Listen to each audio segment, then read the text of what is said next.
Okay, so what I'm working on today, I know I've mentioned it before in my videos, but what I do is every couple of months I'll pick an artist and I will do my own study on it. I will look at YouTube videos about their life, about their work. I will get as many books as I can about their work and their life.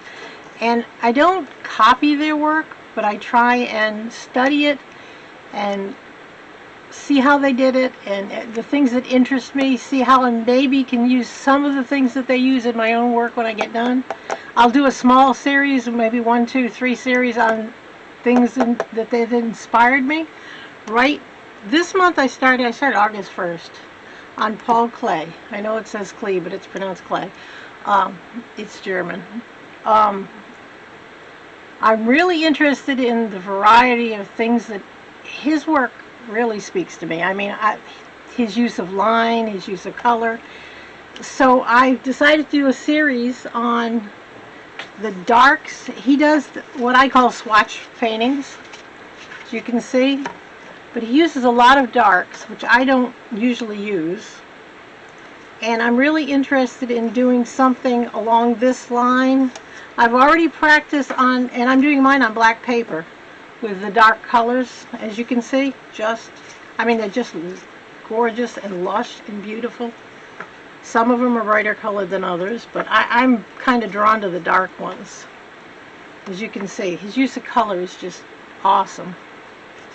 And so what I'm going to be doing, something along this line, working with the darks on my gel plate. I'm going to be doing different techniques, but I'm just going to show you the one I'm doing today. And I'm doing it, like I said, on black paper. And I just thought I'd do this first series. I'm trying to get at least 6 ones that I'm satisfied with. This is my absolute favorite. I mean, this is just gorgeous. And I thought I'd take you along for the ride and show you how I'm doing it and how I plan stuff like this out. I'll be doing, like I said, I'm planning on 4 different series. I mean, look at that face. How could you not try and do those? But if you have a chance, just go to YouTube and look up Paul Klee. There's some videos on there, and there's one that is just all his paintings. And I could just sit and space out on that one for hours and hours. So, let's get started on this.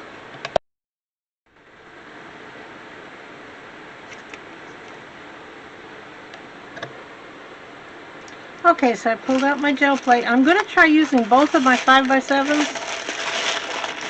I don't know if it's going to be a mistake or not, but we'll see. Both at the same time. One, although this one needs cleaning badly, so this one will just be the ghost print one. And I might do this one on white paper.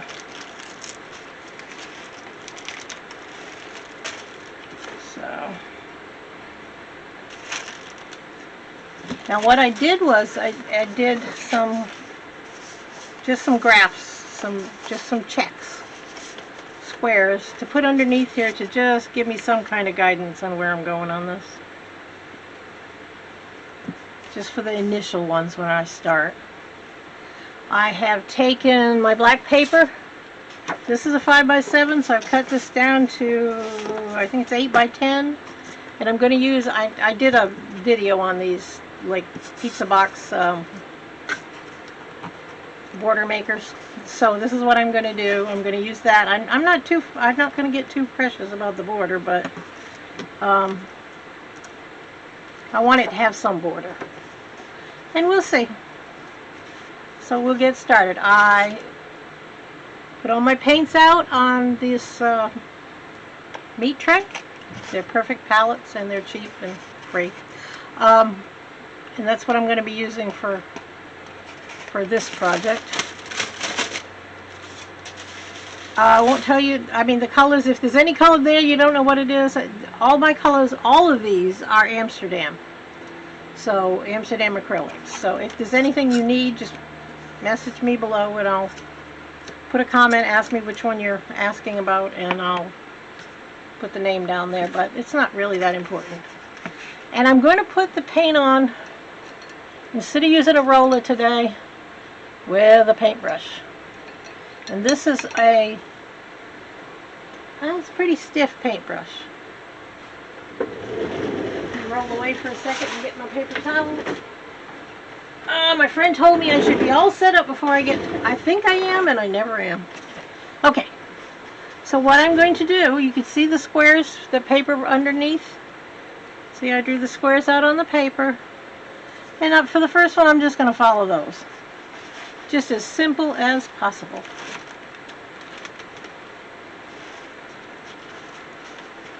So, my favorite, all-time favorite is the red.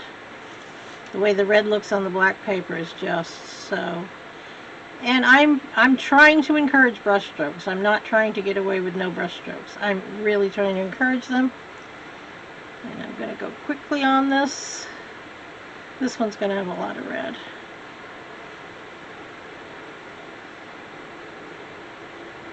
I'm already slopping on my background. I just put a clean sheet there. Makes you know I'm going to slop right away. And I got a big jug of water here that and I'm using the same paintbrush. I'm not cleaning it thoroughly in between. I like the way that looked last time I did it, so we need to hurry with this because I am in Texas and it's hot, and I did not put anything in here, but we're going to be going over and over it, so that's not going to matter that much.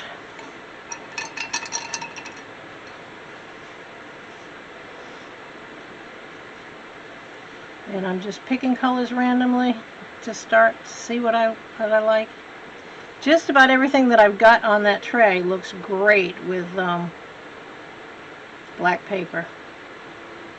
And it thinly applied or thickly applied, it looks great.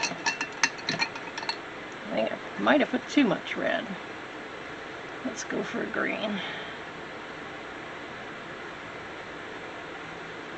Not liking this color combo, but we'll change it as we go.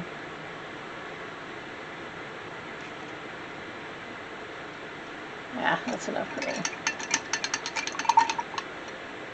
Like I said, this is drying quickly, so I might go back and refresh the red real quick.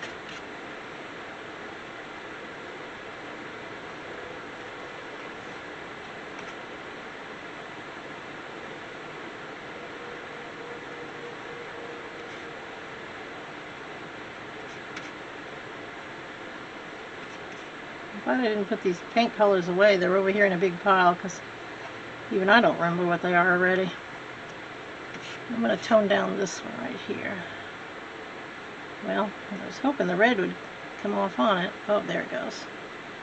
Alright, well, let's pull that real quick. See what we've got. Like I said, I'm not being too fussy about this edge thing, but I just want to have a little border, so a little more effort to cut the paper the right size beforehand. Did I just? No, I didn't. And I have a video on how to make these cheap and easy pizza box corners. You can make them any size, 2-inch, 3-inch. I think that's 1.5 inch, maybe. Alright, now let's see what we've got. Well, you know, I'm pretty happy with that. I'm not too happy with that blue, but... And I can go back over the colors. I'll show you. I'll do it as long as I remember which end is up. I can go back over it. Any place I didn't like, like this here, didn't come out really well. Let's mix some orange in with it to give it some pop. And that blue is sad. So let's do the blue again.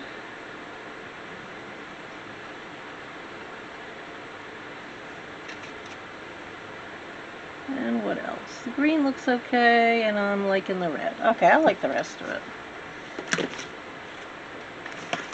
So let's do another overlay.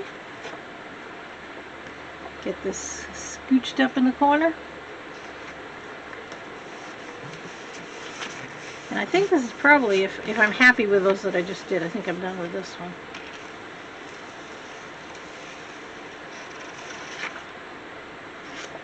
Oh, I like that. Although no, I probably will redo that yellow. Let's give it a little boost of yellow. Never happy. That's my problem. Art teacher in college once told me 90% is learning when to stop, which I never learned, obviously.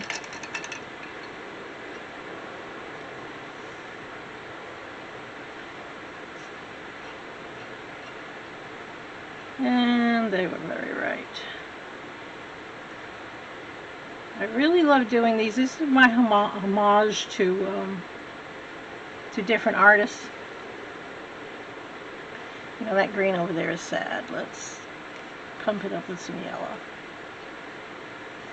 I got to think backwards because I'm doing one side and it's the opposite side that I'm not happy with. All right, let's try one more, and this is the last one on this.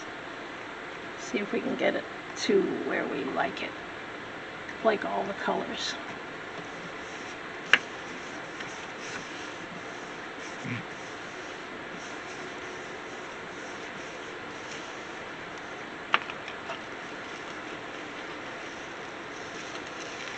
All right, that's it. Now the blue pops more, and I'll put, because you really can't see because this is wet paint and there's a lot of glare, but I'll put the photos of the finished. And I might go back into this with pen and ink, and I do a lot of that. Like I said, never know when to stop.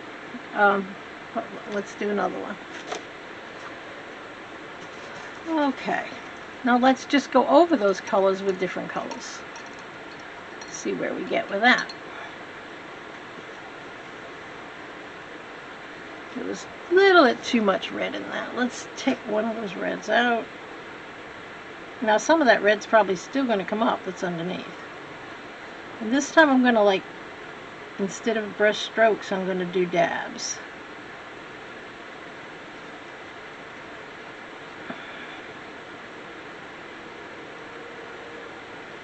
See how that looks. I love the way the brush stroke, well, we'll get that, we'll get paint on that. I love the way the brush strokes look, but you can do other things. What am I not happy with on that? I like the white, but let's go get more of that orange.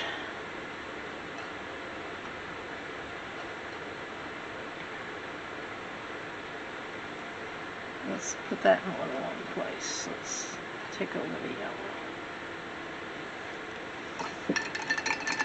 Trying to keep the brush nice and wet and juicy so that paint stays wet longer. Like I said, this is South Texas here, Southeast Texas that I live in. And I'm telling you, it gets hot here.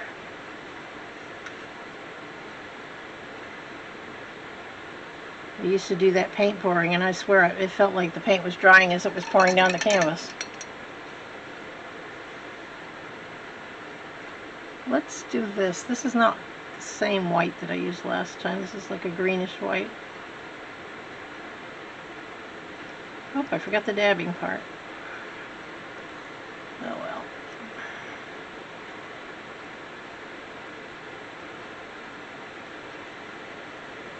And these would be pretty if you do like the little tiny checks. You do them at like the front of cards and stuff.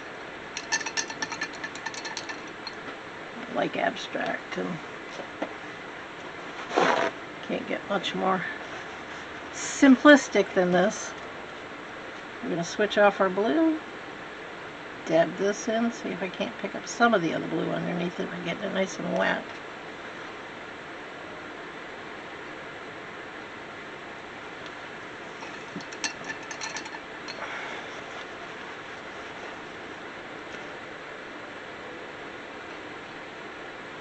And see, the colors are mixing, and as they're mixing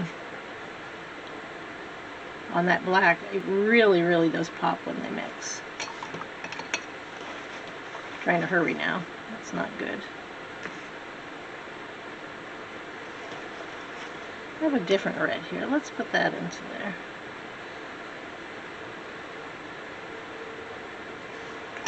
And I think I need to redo that green, and then let's give it a try. refresh it. I don't have the air conditioning on right now because it's morning and it's not necessary in the morning. I don't know if that's good or bad for drying time, but we'll see.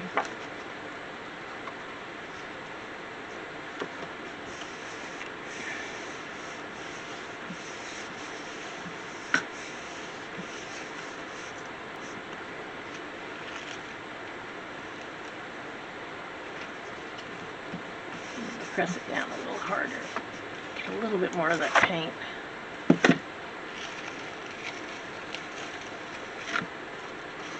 Oh, that one's nice. I like the effect of the dabbing. Here's the brush strokes, and there's where I dabbed it. I don't like that effect. Now, I don't like here the green, yellow. I don't know, that's bothering me, but I like this. This is nice. Yellow is not doing really well. I don't know for sure it's the yellow I used when I was testing it, but let's do one more, and then I'm going to do one with a circle. Actually, I think I'm going to put a paint over the top of this and pull it with white paper and see what we get. I've been dying to test out some mulberry paper that I bought. This might be a good time to do that because those two are done and exactly what I wanted. So now this isn't going to be great because this is still real wet, but I'm not worried about it. I just want to see what it's going to look like if I pull it with a piece of white paper. Now this is mulberry paper. It's very thin, but it's very strong. I don't know if you can see it's got the fibers in it. When I was opening the package, I ripped this piece, so I figured this would be a good piece to try something out on. Okay, we'll leave it a few minutes.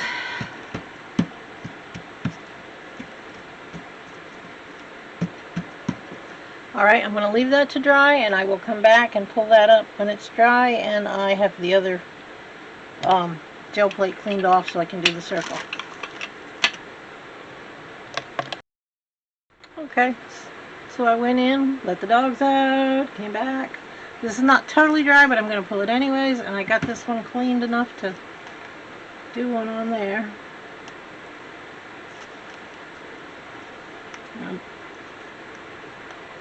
Yeah, it's not totally dry, but it's dry enough so we can start working on it.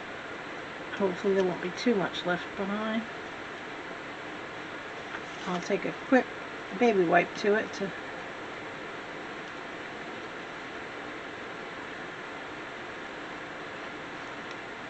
well, looks like this paper does fine. And this is mulberry paper. It's very pretty paper. You can't really see. I mean, if this paint I use is more transparent, you'd be able to see the fibers through it. You can't really see the fibers through it, but it did take the paint nice.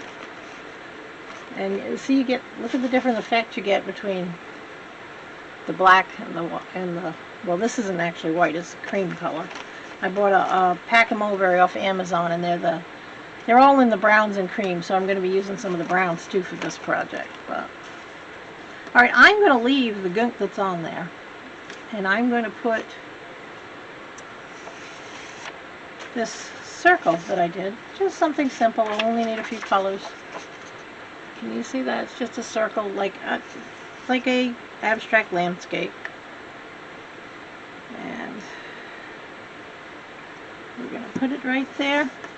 And I'm going to leave that. That'll probably come up by the second or third one that I do. But I'm going to do the first one on tissue to see if I can pull most of it up. Alright, find the brush I was using. Alright, for that sun, I gotta do the orange. I've got to. It's my favorite of those colors on the black. And I'll come back and refresh that before we're done. And we'll maybe make a yellow around it. Maybe a little more yellow than that. The yellow was disappointing, that's right. And this may be, I don't know. I just bought a transparent yellow. I've never had a transparent yellow. And I just bought one, and I wonder if that's what that is. And that's why I'm not getting much out of it. I've never had a transparent yellow before. Alright, the lines, I'm just going to do lines. This is red iron oxide here. No, actually, this is nickel azo gold, and this is... I'm not really sure what I got at this point. Not knowing that brown's going to be good. Let's do some blue.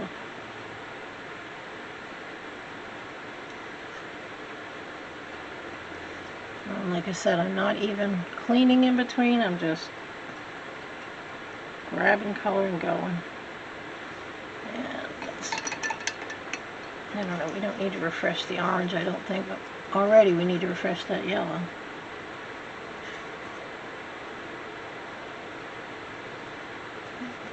Red.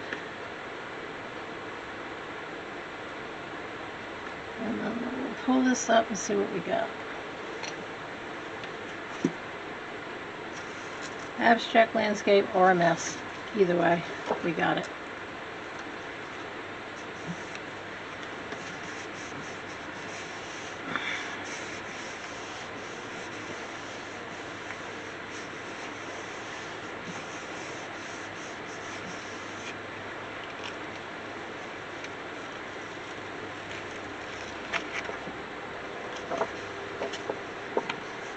Now, I don't know if I'm totally happy with it, but I think I might.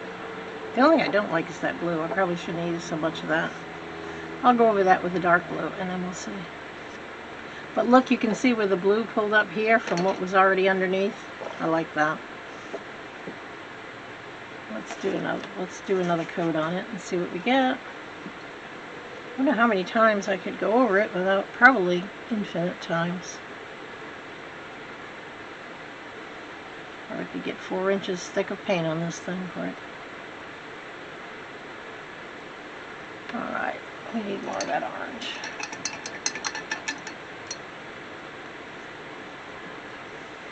And of course you could do this with masks and a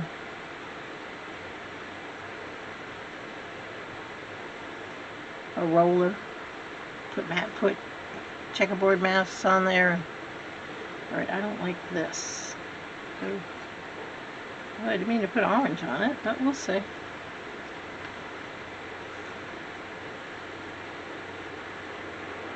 And I don't like the total brownness of the bottom. So we're going to come in with a couple colors and see. Looks like we're making mud. Time to stop.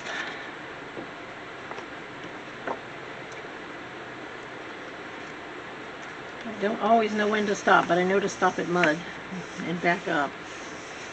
Because there are things you can do. Sometimes it's just let it dry and go over it, but... And I actually am liking that. That yellow is a pain. I don't like the way that comes out, but I think I'm going to take some... I need my big jug out here, really. I have a bucket somewhere and I couldn't find it today. That is, it looks like a, not a mop bucket, but it's like maybe a third of the size. It's a very big bucket to have for water. But it just works better if you have a bigger bucket for water. I may be sorry I did this, but I threw some white in there. Let's see how sorry I am. And I think I'm done with this, and I think I'm done with the day. I'm going to come out here later and do more. No, I might do another layer on this, but you get the picture. Can you see how by doing the layers over and over again, the richness of color I'm getting in here? You can see the blue from the yellows and going over and over again. And I managed to get most of that brown out of there, but unfortunately One side's way wetter than the other. I need to start from one side and then the next one start from the other side. Even that up a little. But you can see what I'm aiming at, and like I said, check out Paul Klee. You will find more inspiration in his stuff, I think, for gel printing, for drawing, for painting. His stuff is very approachable, and you'll find a lot of inspiration. So check his stuff out. I'll be doing probably one more video on him on the pen and ink or the sketching. And this is so much fun. There's so many things you can do. Think about it. I mean, if you're more into things that look like things, think how lovely you could make a heart. This almost looks like a batik. You could do hearts and whatever to your heart's desire, birds, flowers, whatever. But you get this batik look to it. I mean, it's just one more thing you can do in your art. Thank you very much. Please like and subscribe. I'm going to work on this tomorrow, and I will put up a video. When I put this video up, I will put all the blacks in this series that I'm working on that I do at the end, so you can see that there are different things you can do with this. Thank you very much. You have a nice day.